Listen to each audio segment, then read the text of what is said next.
Bueno, buenas tardes a todos.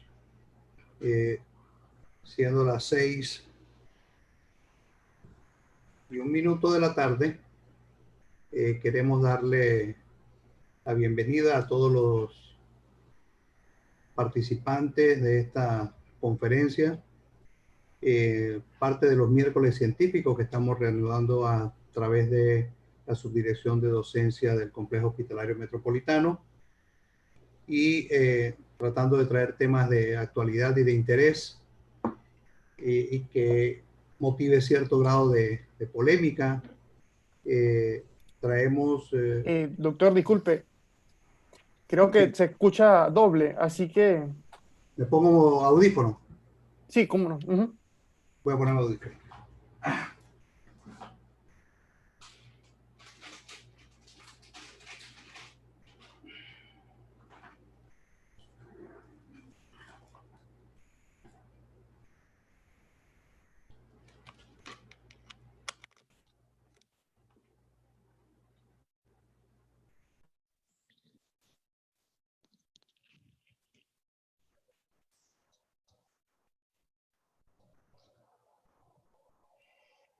Aló, aló. Listo, doctor. ¿Se escucha mejor? Sí, sí, ya se escucha Sí. bien. Ah, excelente. Creo que a lo mejor era un error acá de mi señal. Sí, Sí, no, a lo prosiga. mejor. Sí. Bueno, como estábamos hablando ahora, espero que se escuche mejor.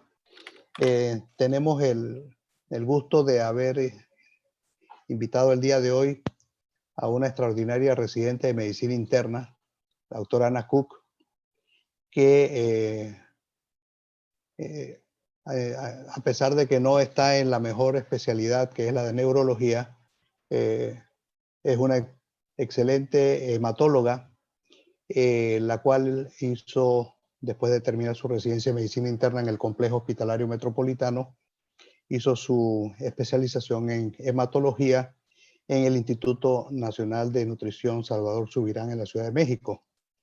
De tal forma que en el día de hoy la doctora Cook ha accedido a compartir con nosotros un tema de mucha actualidad relacionado con el COVID, y en este caso en particular es el manejo o el tratamiento COVID-19 con plasma convaleciente. Así que sin más preámbulos, vamos a darle la palabra a la doctora Ana Cook.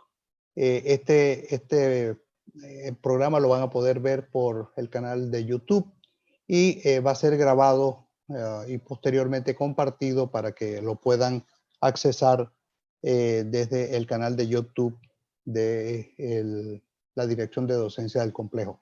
Así que sin más preámbulos, doctora Cook, bienvenida y gracias por aceptar la invitación.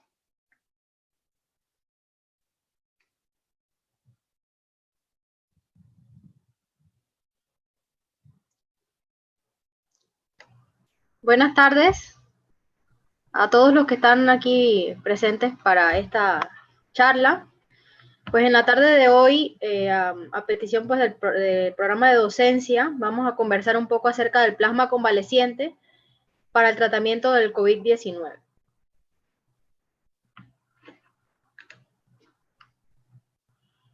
¿Qué ocurre en la infección por SARS-CoV-2? El SARS-CoV-2 ingresa por el receptor de enzima convertidora angiotensina 2, que es abundante en las células alveolares tipo 2, y produce una reacción inmune excesiva en el receptor con una sobreproducción de citocinas inflamatorias como la interleucina 6, 2, 10, el interferón gamma y el factor de necrosis tumoral alfa.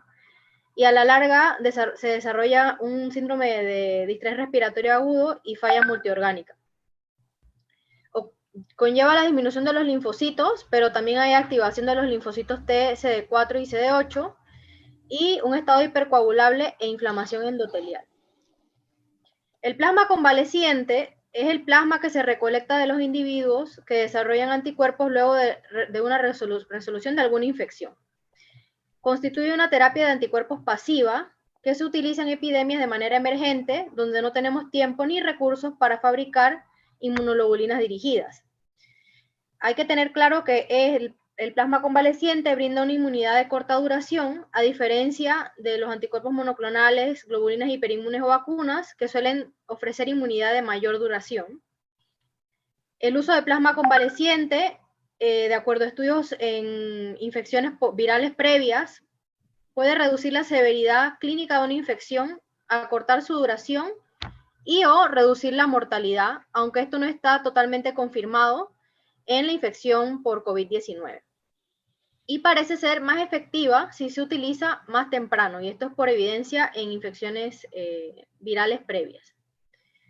¿Cómo funciona? De manera directa por unión antígeno-anticuerpo y lleva una supresión rápida de la viremia, que es como el principal mecanismo de acción del plasma convaleciente, pero también activa el complemento, lleva a la citotoxicidad celular mediada por anticuerpos y a la fagocitosis. Con respecto a la evidencia de su uso previo en coronavirus, tenemos evidencia del uso en SARS coronavirus 1.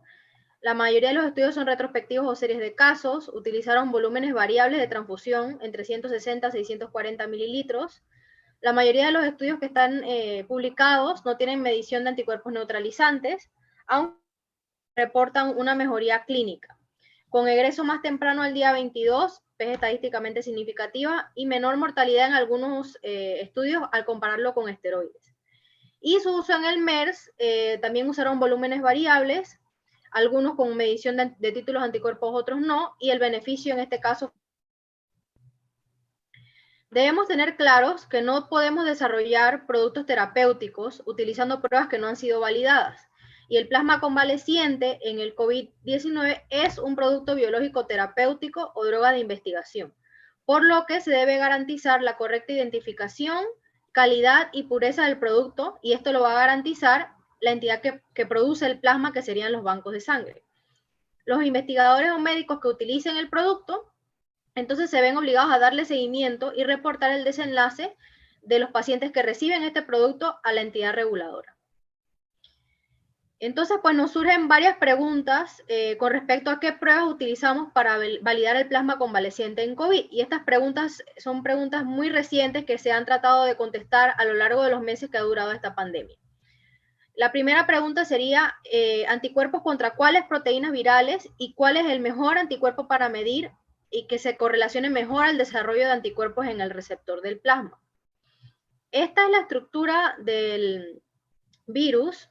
Y lo que se mide usualmente son anticuerpos IgG e IgM contra la proteína S o Spike, preferiblemente el Receptor Binding Domain.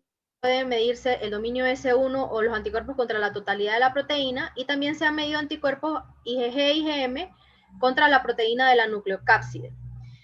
La medición de estos anticuerpos, ya sea por inmunoabsorbancia o fluorescencia, que se realizan luego de 14 días de inicio de los síntomas, son altamente sensibles para ambas proteínas del virus, tanto para RBD como la proteína de la nucleocápside. Luego nos surge la pregunta de qué tipo de anticuerpos vamos a medir en el donante de plasma convaleciente. ¿Medimos solo IgG o IgG e IgM? Debemos tener en consideración que ocurre la seroconversión en los pacientes que sufren de la infección más o menos 11 a 14 días de iniciados los síntomas. Y en este estudio que se publicó el 6 de julio, nos muestran más o menos cuál es cómo van cambiando los títulos de anticuerpos por inmunoensayo con respecto a los días desde iniciados los síntomas. En la gráfica A podemos ver anticuerpos IgM contra la nucleocápside, y vemos que estos van disminuyendo a medida que pasan los días desde iniciados los síntomas, y una P estadísticamente significativa. En la gráfica B tenemos la medición de IgG contra la nucleocápside, y vemos que aumenta a lo largo de los días, y también una P estadísticamente significativa. En la C tenemos medición de IgG para la proteína S o Spike, en la parte de RBD. También hay una correlación positiva de aumento con respecto al tiempo. Y en la gráfica D podemos observar que hay una diferencia estadística significativa entre los pacientes que se toman la muestra antes de los 28 días de iniciados los síntomas y después de los 28 días de iniciados los síntomas. O sea que es más posible, hay mayor positividad si la muestra se toma después de 28 días. Luego nos surge la siguiente pregunta. ¿Usamos medición de anticuerpos por inmunoensayo, por ejemplo ELISA o IFA, o utilizamos títulos de anticuerpos neutralizantes para definir que el plasma convaleciente es de buena calidad? Existe evidencia que hay una mejor correlación con efectividad del plasma convaleciente usando los títulos de anticuerpos neutralizantes, pero la prueba de títulos de anticuerpos neutralizantes es difícil de realizar a gran escala, consume más tiempo y requiere de un laboratorio con nivel 3 de bioseguridad. Sabemos también que existe una correlación positiva entre el título de anticuerpo por inmunoensayo y el título de anticuerpo neutralizante. Ya se han reportado estudios en COVID-19, por ejemplo, por ELISA, de 1 en 1280 corresponde a un título de anticuerpo de neutralización viral de 1 en 80. Y en este estudio publicado ahorita en junio de este año, estos autores, Salazar Eric y demás autores, pues, encontraron que 37% de los donantes tendrán títulos de anticuerpos neutralizantes mayores en 1 en 160, pero esto no ha sido confirmado en nuestra población.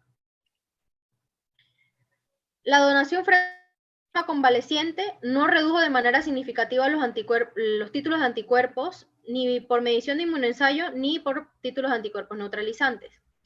En estudios en MERS, el IgG por ELISA, con una densidad óptica mayor o igual a 1.6, predijo neutralización viral con un 95% de especificidad. Y aquí en esta imagen les traigo un resultado de un estudio publicado en la revista Transfusion, donde midieron los títulos de anticuerpos de acuerdo a ciertas características clínicas de los pacientes con infección por COVID.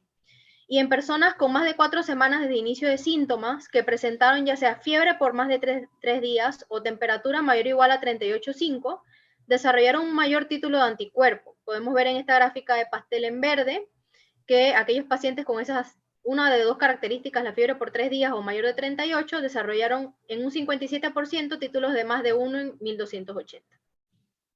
Y ellos no encontraron una correlación directa entre el título de anticuerpo neutralizante, el sexo del donante, edad o su tipaje.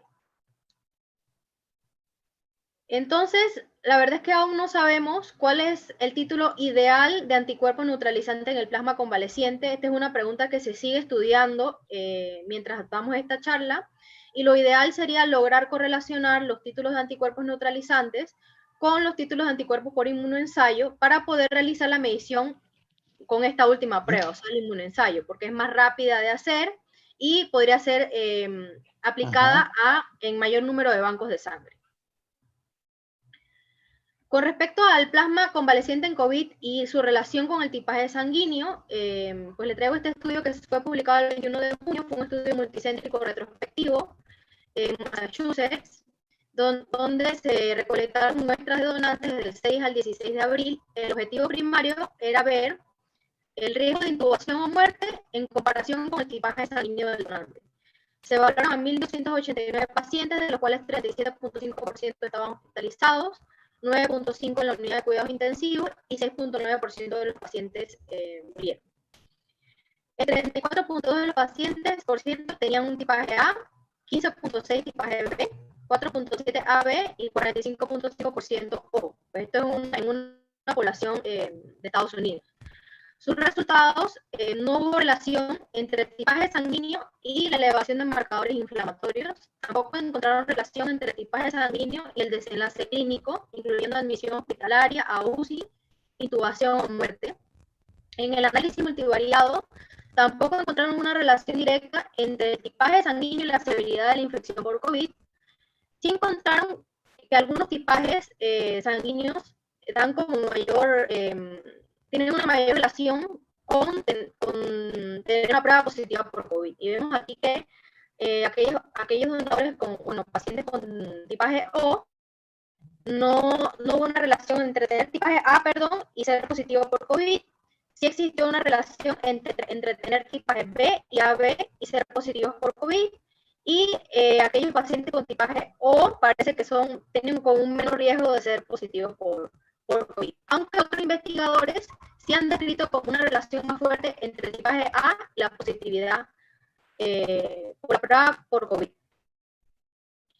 Con respecto a la selección de donantes, sabemos que existe una disminución en la donación en general, por reducción en las campañas masivas de donación y en las cirugías electivas que aportan a la cantidad de sangre que tenemos en los bancos. Y hay una pobre donación voluntaria de plasma convaleciente. Recientemente se publicó en Gaceta Oficial de Panamá, el 17 de julio del 2020, el uso extendido de plasma convaleciente. Entonces, los criterios para ser donante de plasma convaleciente en Panamá son cumplir con los requisitos usuales de cada banco de sangre. La administración de plasma convaleciente solo podrá realizarse previa aprobación de la autoridad sanitaria reguladora y siguiendo el protocolo utilizado. En la Gaceta se publica que se necesita una prueba de PCR por SARS-CoV positiva, resolución de los síntomas, 14 días previo a la donación. Se van a priorizar los donantes masculinos o femeninos sin embarazos. Y esto es porque los embarazos previos aumentan el desarrollo de anticuerpos anti-HLA y estos anticuerpos en el plasma convaleciente aumentan el riesgo de TRALI en el receptor. Y sobre todo de TRALI en el receptor con COVID, que ya es una patología que es hiperinflamatoria. Doctora, Las plasmas de mujeres embarazadas sin pruebas anti-HLA, según la Gaceta Oficial, serán dejadas como último recurso y bajo responsabilidad del médico tratante. Pero es muy importante que se tome en cuenta este riesgo de TRALI en el caso de usar plasma de mujeres que han tenido embarazos previamente sin tener disponible en banco de sangre la posibilidad de hacer pruebas anti-HLA. También se va a hacer serología para la presencia de anticuerpos contra SARS-CoV en todos los donantes. Deben tener buena condición clínica y venas aptas. Deben no haber tenido cuadros clínicos graves por COVID, ya que asumimos pues que estos pacientes que tuvieron cuadros graves recibieron inmunoglobulinas, transfusiones o plasma durante su hospitalización y eso los excluye como donantes de plasma convaleciente para COVID.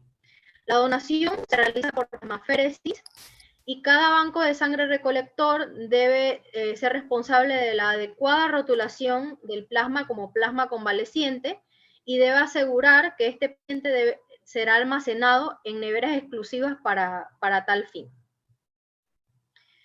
Entonces, en general, el flujograma de atención en el banco de sangre pues, se da el contacto del banco de sangre. En el banco de sangre se reciben los datos potenciales de los potenciales donantes, se hace un contacto directo con el potencial donante, se explica el procedimiento y en ese primer contacto nos aseguramos de que el paciente tenga un PCR positivo por COVID o conseguimos un consentimiento para obtenerlo. Es que quería Se agenda este mencionarle que paciente. su señal está un poquito entrecortada. ¿La mía? Sí, y la escuchamos un poquito entrecortada, no sé si de repente apagando el video pueda de repente mejorar un poquito más la calidad de la señal. Por lo menos unos minutitos y después lo puede abrir de vuelta, a ver si se subsana.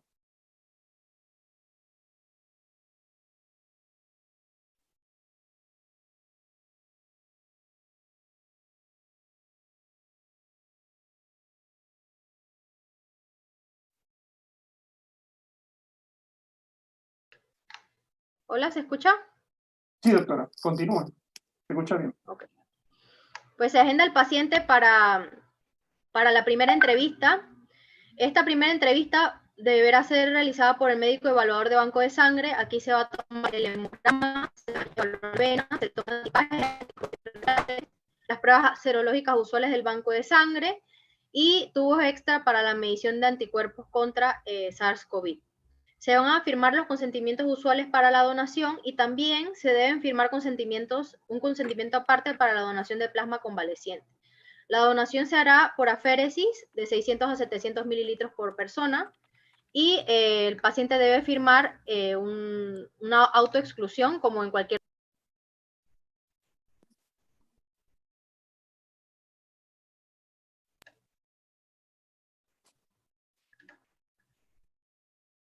Hola. ¿Me escucha, doctora? Sí. En el caso de que alguna de las pruebas de serología viral sea positiva, pues se le tiene que notificar al donador. El plasma va a ser etiquetado como plasma convaleciente y particularmente en el banco de sangre del complejo, pues las pruebas son validadas por prueba serológica, por NAT y se realiza inactivación viral en las primeras 8 horas de extracción. Las bolsas van a ser alicotadas entre 200 a 250 cc y se congelan en un... La petición del plasma debe ser una petición programada en horario diurno y el médico que va a hacer plasma debe hacer una hoja de cruce rotulada como plasma convaleciente con el volumen deseado, obviamente el tipaje del receptor, y también debe mandar al banco de sangre la hoja de retiro de la unidad rotulado como plasma convaleciente. Debemos recordar, bueno, que según la Gaceta Oficial sobre el consentimiento informado del donante de plasma convaleciente, esta persona va a manifestar que dona su plasma libremente, gratuita y voluntariamente para ser usado como sea necesario en cualquier ser humano que así lo requiera. Y con esto quiero decir que la donación dirigida no debe ser estimulada, ya que puede llevar a que los donantes mientan en su evaluación médica en banco de sangre. Con respecto a la dosis del plasma, al momento no existe una dosis estandarizada. Se ha descrito el uso de una unidad como profilaxis luego de exposición y 2 unidades como tratamiento de acuerdo a peso y riesgo de sobrecarga. De acuerdo a estudios previos en SARS-CoV-1, 3.1 mililitros de kilo de plasma con títulos de anticuerpos neutralizantes de más de 1,64 es equivalente más o menos a un cuarto de 5 mililitros por kilo de plasma con títulos de 1 en 160. Las dosis, como vamos a ver más adelante, son muy variables entre los estudios, entre 200 a 2.400 mililitros. El plasma debe ser ABO compatible y se recomienda premedicación con acetaminofén y difenidramina antes de la infusión del plasma convaleciente. Debemos siempre tener presentes los efectos de una transfusión de plasma, que pueden ser reacciones transfusionales leves, como fiebre, escalofríos o reacciones alérgicas. TRALI, que es más grave, 1 en 5.000 casos. Este riesgo es teóricamente mayor en COVID por la inflamación subyacente, como ya les mencioné, y que esto lo reducimos al no utilizar plasma de mujeres con embarazos previos con anticuerpos anti-HLA. También tenemos riesgo de TAC o de sobrecarga, aloinmunización, reacciones hemolíticas, infecciones transmitidas por transfusiones, que esto puede ocurrir en 1 a 2 millones de casos. El riesgo de transmisión de SARS-CoV con el uso de plasma convaleciente, pues es algo casi que no se ha descrito hasta el momento, ¿no? Ya el individuo que lo va a recibir está infectado, no se ha reportado ningún caso de transmisión por uso de plasma convaleciente, y cuando midieron el RNA de SARS en la sangre de los donantes, solo encontraron que el 1% de las personas sintomáticas tenían RNA de SARS-CoV-2 en la sangre. También hay un riesgo teórico de aumento de la severidad de la reinfección dependiente de anticuerpo cuando si el paciente se reinfecta por un serotipo diferente de SARS-CoV.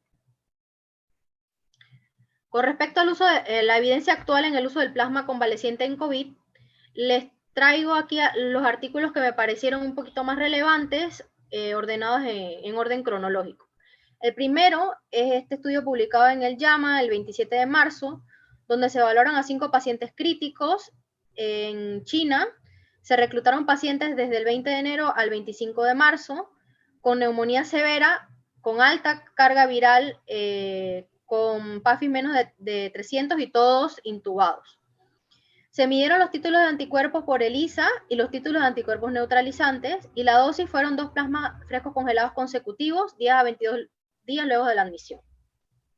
Estos pacientes recibieron varios tratamientos concomitantes y como resultado ellos reportan una reducción de la carga viral hasta la negativización al día 12, mejoría del SOFA, del PAFI, normalización de la temperatura, reducción de los marcadores inflamatorios, mejoría en la tomografía.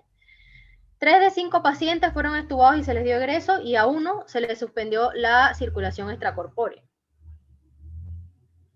Este siguiente estudio fue publicado en abril, incluyó 10 pacientes con una mediana de edad de 52 años, entre el 23 de enero y el 19 de febrero. Los pacientes fueron reclutados en Wuhan. Se incluyeron pacientes, tanto pacientes leves como pacientes muy severos. O sea que la característica de los pacientes era muy variable. Se midieron títulos de anticuerpos neutralizantes y se ponía plasma con títulos de más de 1 en 160. La dosis fue de 200 mililitros en un promedio de 16.5 días después de inicio de síntomas. También recibieron tratamientos concomitantes de manera variable. Y los resultados, ellos reportan una mejoría clínica en 1 a 3 días desde la infusión. reducción del requerimiento de oxígeno en 2 de los pacientes, extubación en 2, y 6 de estos pacientes permanecieron estables. La negativización de la carga viral se dio 3 días posterior a la transfusión y hubo un aumento de los títulos de anticuerpos en los receptores, con reducción de los marcadores inflamatorios. Este estudio se publicó el 23 de junio, fue un estudio retrospectivo de casos y controles, incluyó 1.430 pacientes con tratamiento, que compararon 1.430 pacientes con tratamiento estándar versus 138 pacientes que se les ofreció plasma convaleciente. Esto fue en Wuhan y reclutaron pacientes del 4 de febrero al 30 de marzo. La inclusión en este estudio también fue con una severidad variable. Se midieron títulos de anticuerpos en donantes y receptores, la dosis también variable entre 200 a 1.200 mililitros de acuerdo a peso y características clínicas. No describieron qué tratamientos concomitantes se usaron en estos pacientes. Y sí encontraron pues reducción en la mortalidad, 2.2% de mortalidad para aquellos que recibieron plasma versus 4.1% para tratamiento estándar, reducción en la admisión a la unidad de cuidados intensivos, 2.4 versus 5.1, 80% de negativización del PCR a los 14 días, una buena correlación entre los niveles de anticuerpos en el plasma y los títulos de anticuerpos desarrollados en los receptores. Aquellos que recibieron unidades con mayor título de anticuerpos parecen haber respondido más rápido, aunque no tuvieron cambios en los marcadores inflamatorios. Solo 3 pacientes tuvieron alguna reacción alérgica leve y encontraron que los no respondedores tenían mayor linfopenia, valores más altos de títulos inflamatorios como PCR y procalcitonina. Y no encontraron mejoría en pacientes con escala de 7 puntos mayores de A5, o sea que no encontraron mejoría en los pacientes que tenían ventilación mecánica no invasiva, high flow o un aporte ventilatorio mayor a esto. Entonces, estos estudios que les acabo de mencionar tenemos que tomar en cuenta que son estudios de serie de casos o casos y controles, o sea que la evidencia pues no es tan fuerte.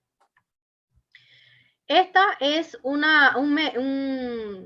metaanálisis de Cochrane que fue publicado el 14 de mayo.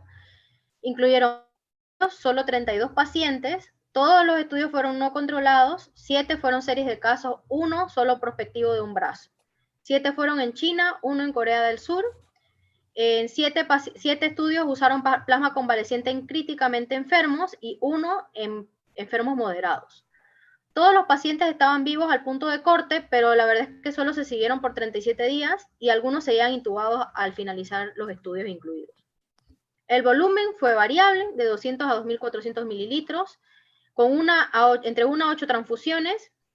Solo 4 de los estudios reportaron títulos de anticuerpos neutralizantes, 6 información sobre donantes, y 4 solicitaron pruebas de PCR negativos al donante. Y 3 de los 4 solicitaron 2 pruebas negativas. No se encontraron estudios en este metaanálisis que describieran el uso de inmunoglobulina en COVID-19. En conclusión, este análisis de los estudios fue pobre para definir el efecto en mortalidad, mejoría clínica o riesgo de provocar efectos adversos debido a la inconsistencia en el diseño de los estudios incluidos, la no aleatorización de los mismos y uso de varios tratamientos concomitantes además del plasma convaleciente. Solo se reportó un efecto adverso serio asociado a transfusión, que fue un choque anafiláctico, y no se pudo concluir si las mejorías descritas son por la historia natural de la enfermedad, por tratamientos concomitantes o por el uso del plasma convaleciente. La buena noticia es que desde la publicación de ese estudio, pues hay un sinnúmero de estudios aleatorizados corriendo, tanto para plasma convaleciente y algunos para el uso de inmunoglobulina. Este otro estudio, pues es un estudio aleatorizado que fue publicado el 3 de junio, incluye 7 centros en China, el reclutamiento fue del 14 de febrero al 1 de abril, y este fue terminado de manera temprana por falta de pacientes el 27 de marzo, o sea que solo se incluyeron. Los criterios de inclusión fueron tener una infección por COVID severa, que son estos criterios aquí descritos, o que comprometiera la vida. Pacientes ventilados en choque o falla orgánica, y se excluyeron aquellos con choque séptico severo, comorbilidades con riesgo de trombosis, falla cardíaca severa o uso de antivirales previos a la aleatorización. Los pacientes se aleatorizaron 1 a 1 a tratamiento estándar versus tratamiento estándar más plasma convaleciente. La dosis establecida fue de 200 a 300 mililitros y 96% de los pacientes recibió una sola transfusión. El tratamiento estándar incluye antivirales, antibacterianos, esteroides, inmunoglobulina y medicina herbolaria china. El objetivo primario de este estudio fue evaluar el egreso o reducción de 2 puntos en la escala ordinal de 7 puntos de manejo con oxígeno. Y de los resultados, ellos no encontraron diferencias en el objetivo primario del egreso o reducción de la escala ordinal. Tampoco encontraron diferencias en la mortalidad a 28 días con el uso de plasma convaleciente, ni en el egreso a 28 días. Sí vieron que había mayor negativización del PCR en todos los pacientes que utilizaron plasma, y sobre todo a medida que van avanzando los días. Solo en un paciente ocurrió una reacción adversa confirmada secundaria a transfusión, que fue alérgica y hemolítica severa, y un paciente se reportó con una reacción posible asociada a transfusión, que fue una disnea asociada a transfusión. Luego ellos nos separan a los pacientes entre aquellos pacientes severos, no intubados, y aquellos pacientes severos, muy severos o intubados. Y sí encontraron diferencias estadísticamente significativas en aquellos pacientes severos no intubados en el tiempo a mejoría clínica, con una P estadísticamente significativa, en los días a mejoría clínica, también en los días a egreso y en la negativización del PCR. Pero podemos observar aquí que no encontraron una diferencia en la mortalidad a 28 días. Y en esta tabla vemos cómo no encontraron ninguna diferencia estadísticamente significativa entre usar o no plasma convaleciente en aquellos pacientes con COVID muy severo e intubados, solo en la negativización del PCR a lo largo de los días. Entonces vemos cómo existe una diferencia entre usar el plasma convaleciente en pacientes severos intubados y severos no intubados. Lo mismo confirmamos pues aquí en las gráficas publicadas en este estudio, como no hay diferencias estadísticamente significativas en la mejoría clínica, comparando todos los pacientes usando plasma convaleciente versus tratamiento estándar en la gráfica A, y en la gráfica C en aquellos pacientes severos intubados. Pero sí hay diferencia estadísticamente significativa entre aquellos que usan plasma convaleciente versus tratamiento estándar si eres severo no intubado, con una P de 0.03 en la gráfica del medio. La FDA no ha aprobado el uso de plasma convaleciente como una droga de uso libre. Ellos recomiendan su uso bajo nueva droga de investigación, o sea, bajo un estudio de investigación, como emergencia en un único paciente, y ellos nos piden que los criterios, dicen que los criterios de inclusión para esto sería que tenga un COVID confirmado por laboratorio, infección severa, que comprometa la vida y con un consentimiento informado, y desde marzo de este año, como uso expandido bajo protocolo de nueva droga de investigación. Y con respecto a este último punto, pues se abre el uso extendido en Estados Unidos luego de un reporte de seguridad de la clínica Mayo y sus colaboradores, donde incluyeron 5.000 pacientes hospitalizados y transfundidos del 3 de abril al 3 de mayo, 66% de los cuales estaban en cuidados intensivos, 20 de los cuales desarrollaron falla multiorgánica. Se reportaron efectos adversos relacionados a la transfusión de menos del 1%. La mortalidad al día 70 fue de 14.9, por lo que, aunque este estudio de seguridad no fue desarrollado para evaluar la eficacia del plasma, la mortalidad del 15% sugiere que los efectos adversos asociados a transfusión de plasma convaleciente no son mayores a los usualmente esperados. Y este uso de plasma extendido en Estados Unidos es liderado por la Clínica Mayo y se solicita un seguimiento estricto de efectos adversos y de los pacientes que reciben el plasma convaleciente a través de una página web. Y para el 16 de julio, ellos tenían 2.624 hospitales registrados con 60.830 pacientes transfundidos. Registrados y 38.605 transfundidos. Con respecto a las recomendaciones en Europa, el plasma convaleciente no aparece dentro de los medicamentos en estudio para COVID en la página web. Sabemos que el CDC europeo y la Asociación de Bancos de Sangre Europeos ha creado una guía para la recolección, testeo, procesamiento, almacenamiento y distribución de plasma convaleciente, y tienen una página web también para seguimiento de los pacientes transfundidos, y ellos recomiendan que el plasma convaleciente en COVID sea usado cuando tengamos COVID confirmado por laboratorio títulos de anticuerpos neutralizantes en el plasma donado, idealmente mayor a 1 en 320, que es un título un poco más alto, que el paciente que lo reciba sea hospitalizado por enfermedad aguda, que haya firmado un consentimiento informado aclarando que no existe evidencia contundente de su efectividad y seguridad, e idealmente ellos recomiendan que utilicemos el plasma convaleciente siempre dentro de un protocolo. Entonces, pues como conclusiones, con toda la evidencia que les he mostrado, no tenemos datos robustos para el uso ni impacto en la mortalidad. Parece que el uso temprano en pacientes severos no intubados parece brindar un mayor beneficio. Idealmente debemos incluir a los pacientes en estudios clínicos. Se entiende que esto no será posible en todos los casos, por lo que debemos asegurar el seguimiento de los pacientes fuera de protocolos y que se requieren estudios más grandes, sobre todo en aquellos pacientes severos intubados. Y para finalizar, les quiero hablar un poquito pues, del protocolo que algunos de ustedes saben que hemos estado realizando, la Sociedad Panameña de Hematología. La muestra que queremos alcanzar son de 30 pacientes. El reclutamiento va a ser del 30 de abril al 31 de diciembre o hasta completar los 30 pacientes. Es un estudio de viabilidad de un solo brazo en pacientes ventilados con neumonía por COVID. La dosis de intervención va a ser de 200 a 600 mililitros de plasma convaleciente por transfusión.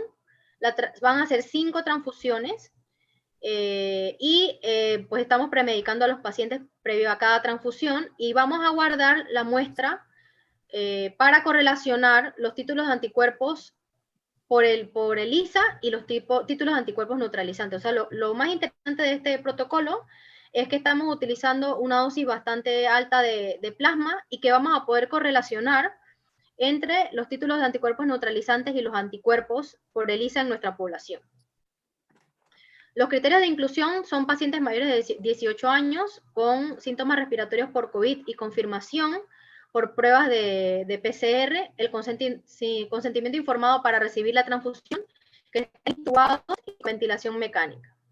Y los criterios de exclusión son contraindicación para recibir una transfusión, disfunción orgánica múltiple severa con inestabilidad hemodinámica severa, alguna otra infección no controlada documentada, CID severo, que requiera reemplazo de factor, uso de plasma fresco congelado o crioprecipitados, pacientes en hemodiálisis, hemorragia intracerebral activa, isquemia miocárdica clínicamente significativa y estar participando en algún otro protocolo de investigación.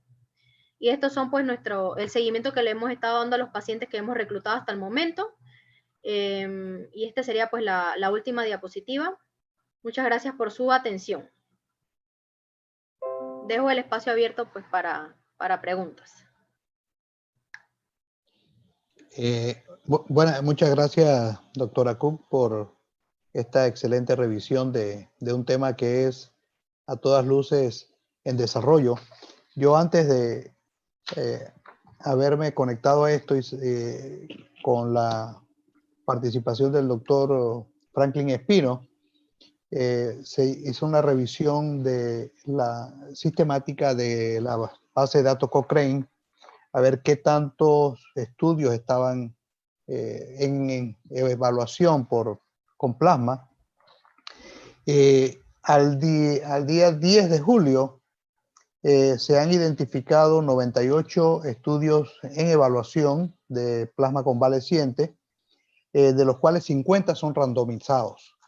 O sea que hay un gran número de estudios en evolución con mejores criterios de selección, con mejores criterios de seguimiento, que yo creo que nos debe dar mucho más claridad a esto. Hay algunas preguntas que han hecho los participantes. No sé si me ayudas con eso, Julio, para presentárselos a la doctora, por favor. Claro que sí, doctor. La primera pregunta que tengo en el chat es ¿cuánto plasma convaleciente puede donar un solo paciente y cuánto tiempo demora entre donación?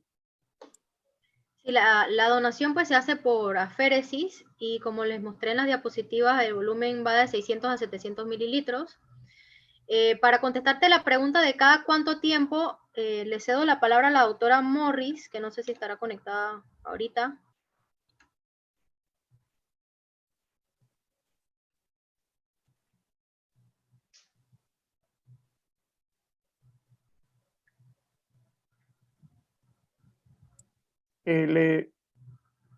Le abría el micrófono a la doctora Morris. Hola. Sí, cómo no. Sí, hola, buenas noches. Saludos Buenas a todos. Pues sí, el donante, si durante su primer proceso de donación transcurre sin mayor efecto, pues puede donar cada 15 días sin mayor inconveniente. Ellos siempre nos preguntan que si cada vez que donan pues pierden anticuerpos, y se les explica pues que el volumen que nosotros sacamos por donación pues alrededor del 15% del volumen corporal total, y que no hay una correlación pues entre pérdida de anticuerpos y número de donaciones. Así que pues en esencia un buen donante sin complicaciones cada 15 días lo invitamos o le incentivamos si quieren nuevamente volver a colaborar con la donación. Ok, muchas gracias, doctora. Paso a la siguiente pregunta. Dice, si el plasma convaleciente le sirve a los pacientes COVID positivos en estados más delicados, ¿por qué la OMS no lo considera como una nueva droga de investigación si según los estudios arrojan pruebas que ayudan a la recuperación de pacientes más graves? Entonces, ¿por qué la contradicción en la utilización de esta prueba? Como hemos visto en la evidencia presentada, la verdad es que, bueno, la evidencia la mayoría son estudios de series de casos y controles. La evidencia al momento, aunque se está desarrollando, no es tan robusta, y sobre todo para aquellos pacientes intubados. O sea, parece ser que si se usa el plasma convaleciente en aquellos pacientes severos no intubados, obtenemos mejores resultados que si lo utilizamos en pacientes severos intubados. Pero creo que esa es una pregunta que ahorita se está tratando de desarrollar. Ok, doctora, muchas gracias. A la siguiente pregunta, ¿hasta qué tiempo después de ser positivo un paciente puede ser donador? Desde los 14 días, y la verdad es que los títulos de anticuerpos se siguen midiendo hasta 60 días posteriores al inicio de síntomas. Entonces creo que todo dependerá de la medición de los anticuerpos IgG que se le haga al donante, ¿no? Y asegurarnos que esos sean positivos para que ellos puedan ser donantes de plasma. Perfecto. Muchas gracias, doctora. Bueno, aquí tengo un comentario de Gilberto Skilsen. Solo a manera de comentario, sería excelente incluir un brazo nuevo dentro del estudio o protocolo con el uso en pacientes no intubados de una manera temprana. No esperar que ya estén en estado avanzado o muy severos, ya que hasta el momento se ha visto mayor efecto en estos pacientes. Claro, eso sería interesante desarrollarlo en un protocolo distinto, pues, porque ya este protocolo ha sido aprobado por el Comité de Bioética con los criterios ya establecidos, y tenemos que darle seguimiento y terminación al protocolo como fue diseñado y aceptado. Claro que ese segundo brazo es muy interesante que lo analicemos pues, en un segundo estudio. Muchas gracias, doctora. El doctor Rafael Aparicio menciona los médicos que indican podrían clasificar pacientes potenciales por riesgo de vulnerabilidad. Aquí veo otra pregunta.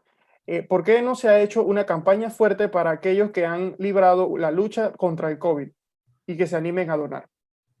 Bueno, sí hemos hecho mucha campaña, hemos hecho entrevistas en televisión, en radio, en redes sociales. La verdad es que la campaña ha sido muy fuerte.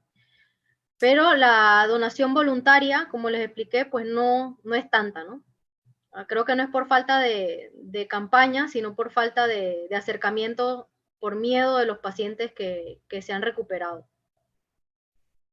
Muchas gracias, doctora. Otra pregunta. ¿Será la dexametasona un obstáculo para desarrollar estudios aleatorizados con el plasma convaleciente? No, la dexametasona, como les mostré, ha sido descrita como tratamiento concomitante y no sería un impedimento para su realización. Lo que se hace es que se hace análisis multivariados con respecto a la inclusión de estos tratamientos concomitantes, ¿no? Okay, un momentito, creo que la doctora Quintana quiere dar unas palabras. La doctora Narelis Quintana. No, era solamente por si cualquier aclaración, alguno otro de los hematólogos quería aportar alguna otra cosa para las dudas pertinentes. Y sí, bueno, de parte de la Sociedad Panameña de Hematología, como presidenta, Súper gracias, Ana, por estas aclaraciones y decirles que la verdad la campaña sigue siendo importante. Tenemos que intentar conseguir el resto de los pacientes y por supuesto, ¿no? Tratar de brindar lo mejor a toda la población que ahorita está llegando al complejo.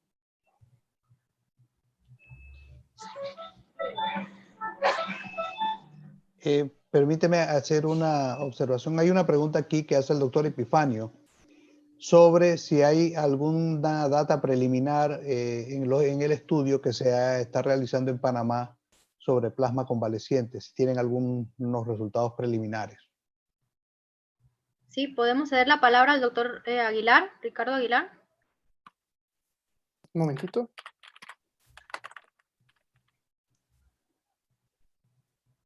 Listo, doctor, puede hablar. Doctor Aguilar.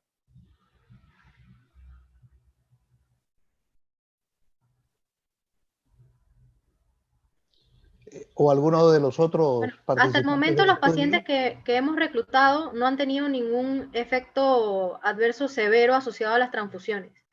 Le podemos decir que algunos ya han estado en casa, o sea, le hemos dado egreso desde la UCI y análisis como tal de los datos aún no tenemos, ¿no? Es correcto. Doctor Aguilar. Buenas noches, perdonen. Efectivamente, nosotros tenemos planeado reclutar 30 pacientes. Vamos por el 19. Hace unos días reclutamos el número 15 y terminamos de transfundir esa paciente esta semana. Nuestra intención es hacer un corte preliminar de análisis, por lo menos de la parte clínica. En cuanto a la parte de laboratorio, dependemos del trabajo del Instituto Gorgas, que nos ha colaborado en forma totalmente gratuita, sin que la sociedad haya podido aportar para nada al trabajo que están haciendo. Y eso atrasa un poco el asunto porque no hay fondos. Pero por lo menos la parte clínica, como la doctora les dice, uno de los 15 primeros pacientes no hemos tenido ningún evento adverso serio asociado a la transfusión. La mortalidad podemos decir que es la esperada para estos pacientes y habría que ver con respecto a la data total. Y esperamos poder hacer un análisis de estos 15 primeros pacientes para dar una información más completa en las próximas semanas, sabiendo que es importante para la población y ver cómo va la experiencia de nuestro protocolo local, cómo va el asunto aquí en Panamá, la evidencia en este país. Eso es lo que puedo aportarles. Gracias. Gracias, Ricardo, por este aporte.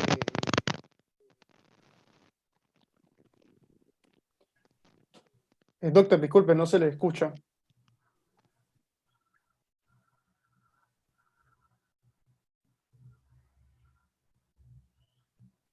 Creo que es el micrófono, lo tiene en silencio. Aló. Listo. Se escucha bastante bajo. Aló. ¿Mejor? ¿Más fuerte? Un poco mejor. No, lo que comentaba es que he visto dentro del grupo un grupo importante de hematólogos que le han dado pues mayor fortaleza a esta presentación y creo que tenemos que hacer un esfuerzo entre todos por lograr estimular a los pacientes que han sido recuperados de COVID de que participen en la donación. Actualmente hay centros de donación que no están locales, y esto disminuye un poco el temor de los pacientes. Lo que pasa es que todavía se está haciendo en forma individualizada entre la Caja del Seguro Social por un lado, el Ministerio de Salud por otro, entonces mientras esas cosas no se vayan unificando, pues va a ser un poco complicado. Va a haber un factor adicional que creo que le va a gustar mucho a los pacientes recuperados, y es que leí en una noticia de que se le va a ofrecer un día libre a aquellos pacientes que donen sangre o que donen plasma. Así que ese puede ser un estímulo para que puedan participar. ¿No hay más preguntas, Julio, no? Solo leo algunos comentarios. Por ejemplo, tengo la doctora Ninochka Mendoza. las reacciones adversas no se han presentado debido al el estricto protocolo a elegir en los pacientes donantes, y que esto es lo más importante.